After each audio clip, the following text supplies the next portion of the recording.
Hey guys, another video coming at you today where we're going to be practicing more mindfulness and exposure therapy. Best for, well, for me, I'm doing it for my choking phobia. I have this phobia that I will choke on food. It is something that's, I've had for years now, and it started.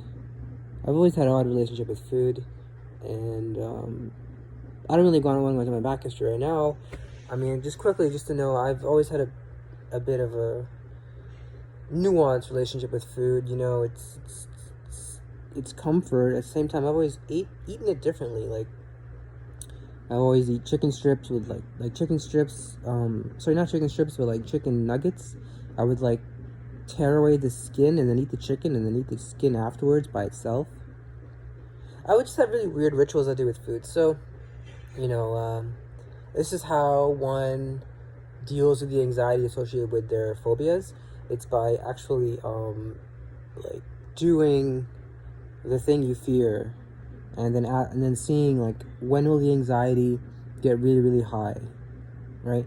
Allow it to get to that level, and then realize that it's not going to get any higher than that level. There is a level that anxiety will get to. It just won't be able to get any higher. The human body won't let it. Like, our brain and our adrenaline and our survival mechanisms and our instincts, our survival instincts and our evolutionary adaptive processes won't let our anxiety get to a point where it's so high that it can stay that high for a long period of time.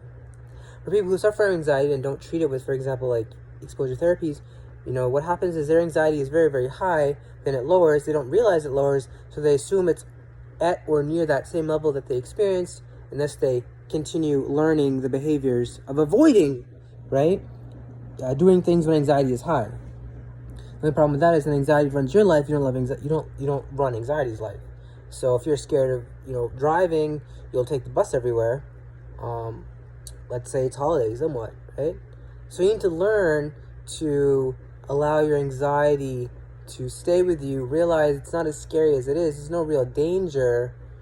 It's a feeling like any other feeling. It's a very powerful feeling. It's a feeling that is basically fear, and you have many different symptoms, and you need to be able to chart on your body where your symptoms are. Like, oh, I feel like hot here, or cold here, or like something's rubbing against me here, or just weird sensations you'll feel with anxiety. They're very, very common.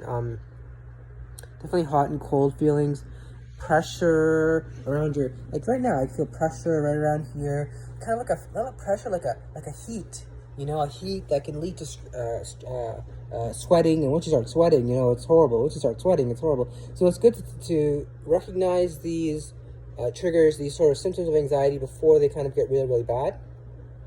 So with that being said, I'm going to do my exposure. I'm going to have basically some chicken strips and some fries.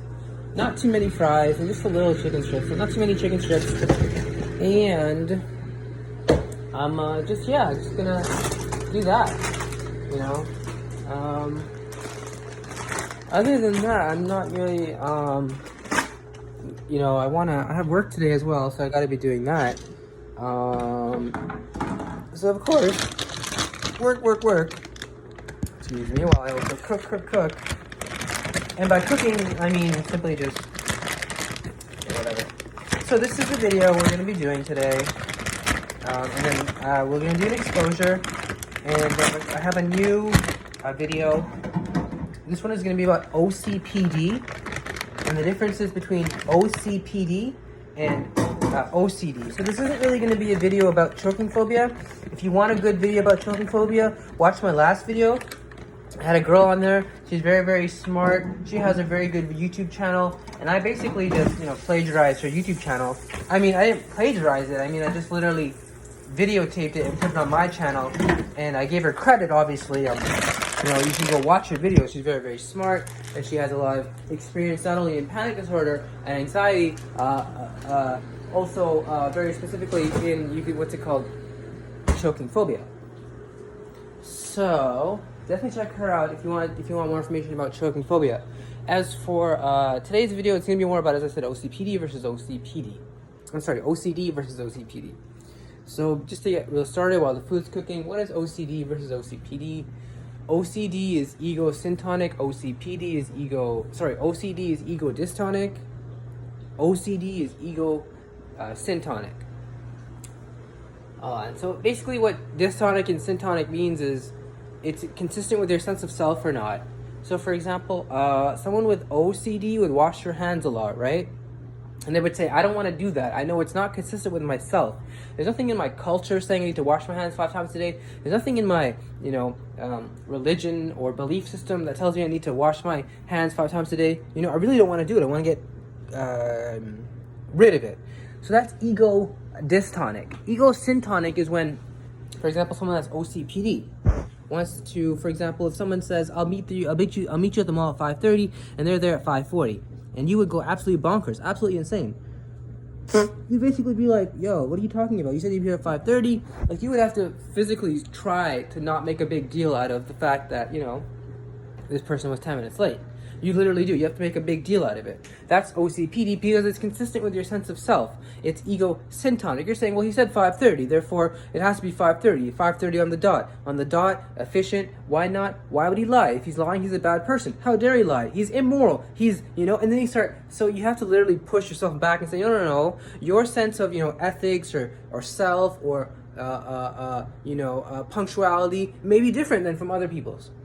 That's OCPD. So I think that's a good way to begin the video. So we're just going to basically have a part 2 where we're going to do the exposure and we're going to learn about OCPD versus OCD. I highly recommend this guy. His name is, he's got a channel on YouTube. It's called OCPD, My Life in Debris. He's one of the first guys I actually learned about OCPD from, on the internet. And I'm a big fan of him. So without wasting too much of his time, without wasting anybody's time, just remember, I highly recommend him, and part 2 will become as soon as we are finished cooking. Okay, remember guys, stay with it.